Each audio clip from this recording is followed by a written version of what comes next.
Hello बच्चों, आइए इस प्रश्न को पढ़ते हैं। साधारण क्लासिकी अपेक्षाओं के प्रतिकूल बोर मॉडल में किसी इलेक्ट्रॉन के अपने कक्षा में परिक्रमण की आवृत्ति का स्पेक्ट्रमी रेखा की आवृत्ति से कोई संबंध नहीं है।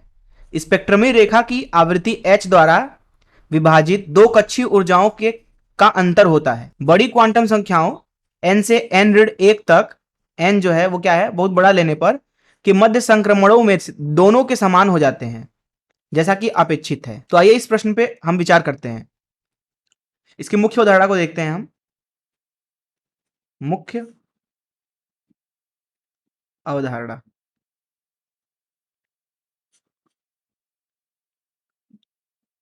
पहले हम बात करते हैं कि आखिर बोर का मॉडल जो है वो साधारण क्लासिकी अपेक्षाओं के प्रतिकूल कैसे है। मान लीजिए कि हमारे पास में ये एक बोर परमाणु है जिसके केंद्र में नाभिक है, उसके चारों तरफ एक इलेक्ट्रॉन घूम रहा है। अब क्योंकि ये इलेक्ट्रॉन नाभिक के चारों तरफ घूम रहा है तो आप अगर ध्यान से देखें तो इसका केंद्र की तरफ त्वरण होगा AC जो कि केंद्रीय त्वरण है उसका मान होता है v का वर्ग भागे r के बराबर। इस त्वरण की वजह से मैक्सवेल के वैद्युत चुंबकीय तरंगों के नियम के अनुसार ये जो इलेक्ट्रॉन है वो दरअसल वैद्युत चुंबकीय तरंग इसको उत्पन्न करना चाहिए था बाहर की तरफ, क्योंकि ये लगातार त्वरित होता जा रहा है। लेकिन बोर ने बताया कि ऐसा नहीं होता है।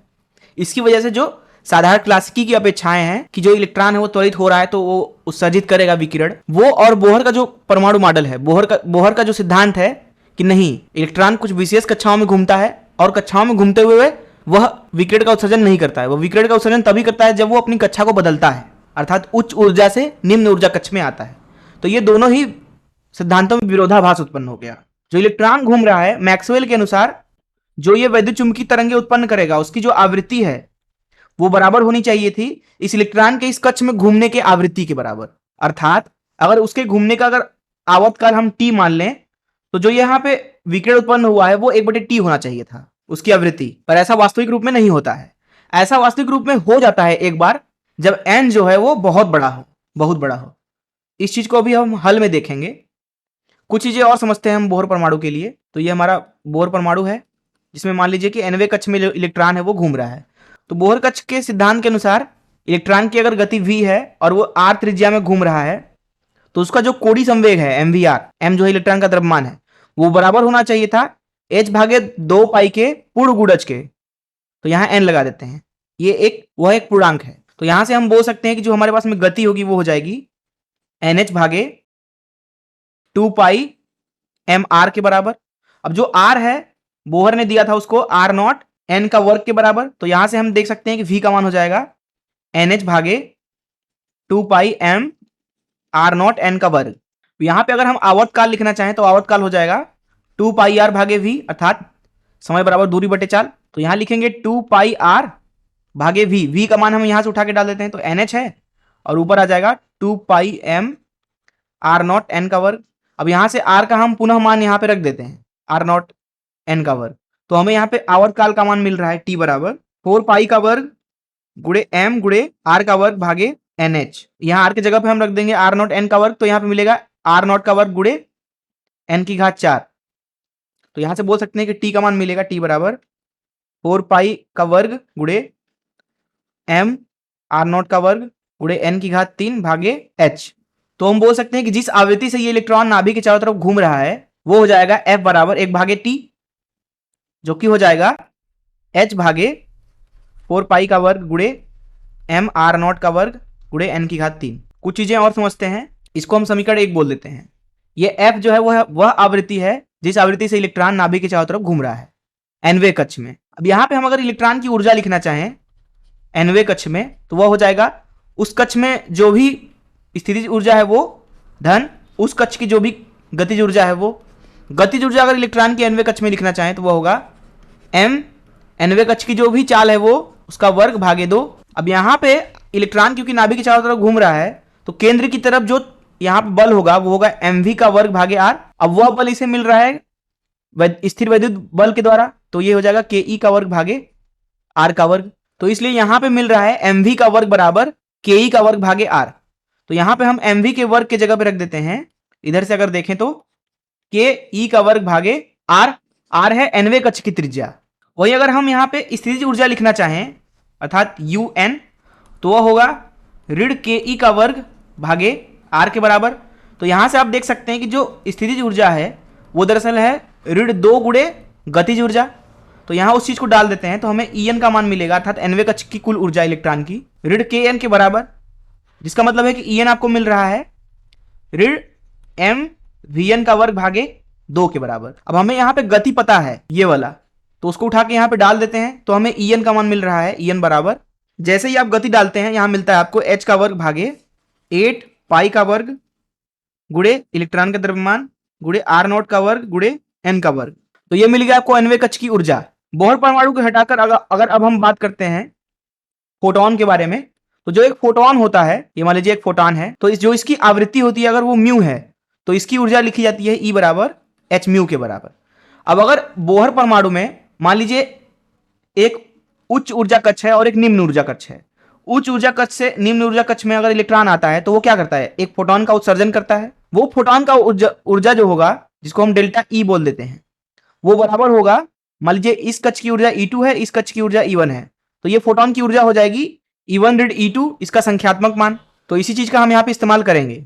तो इस मुख्य अवधारणाओं का इस्तेमाल करके चलिए प्रश्न को हल करते हैं। हल यहाँ पर इस दिए गए प्रश्न में हमसे बोला जा रहा है कि बड़ी क्वांटम संख्या जब होती है तब जो इलेक्ट्रॉन के घूमने की आवृत्ति है वो उत्सर्जित फोटोन के आवृत्ति के बराबर हो जाता है। उस अवस्था में जो क्लासिकी नियम है वो क्वांटम के नियमों से मेल खा जाते हैं। तो उस चीज को हम यहां पे सिद्ध करते हैं।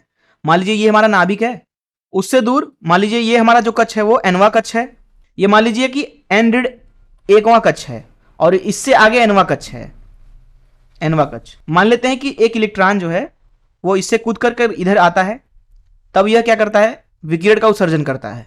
तो विकिरण की अगर हम ऊर्जा लिखना चाहें जिसको हम डेल्टा E से दर्शा देते हैं तो वह होगा h म्यू के बराबर। म्यू है इसकी आवृत्ति, ये बराबर होना चाहिए जो ये कक्ष है उसकी ऊर्जा जिसको E2 बोल देते हैं और जो ये कक्ष है उसकी ऊर्जा का अंतर। तो यहाँ पे हम अगर E2 को लिखना चाहें तो यहाँ E2 को लिखा जा सकता है En का सूत्र का इस्तेमाल करके ऋण h का वर्ग भागे 8 पाई का वर्ग गुणे m r0 का वर्ग गुणे n का वर्ग। E2 के लिए n जो है वो n ऋण 1 है तो इसका वर्ग। इसी तरीके से E1 लिखना चाहें तो वो हो जाएगा ऋण h का वर्ग भागे 8 पाई का वर्ग m r0 का वर्ग गुणे n का वर्ग। यहां पे हम क्या करेंगे, E2 ऋण E1 का संख्यात्मक मान ले लेंगे डेल्टा E।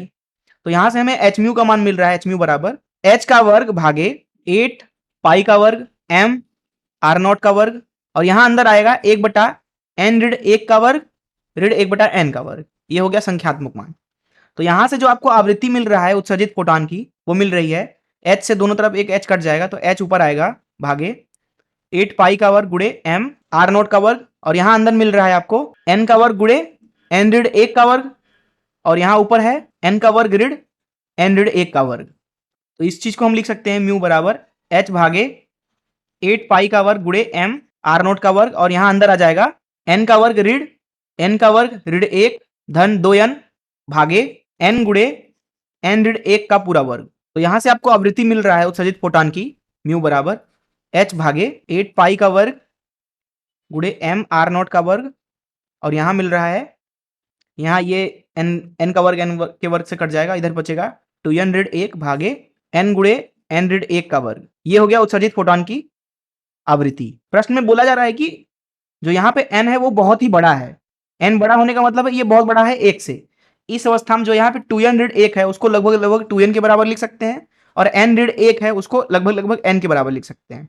इस अवस्था में जो म्यू होगा यहाँ पे अर्थात उत्सर्जित फोटोन की आवृत्ति वो हो जाएगी h अपान 8 पाई का वर्ग गुणे m r0 का वर्ग और यहां आ जाएगा 2n भागे n की घात 4 जो कि आपको मिल रहा है म्यू बराबर h भागे 8 पाई का वर्ग गुणे m r0 का वर्ग। यहां क्या होगा, ये 2 से नीचे यहां 4 आ जाएगा तो यहां पे हम लिख देते हैं यहां नीचे 4 आ जाएगा और यहां नीचे आएगा n की घात 3।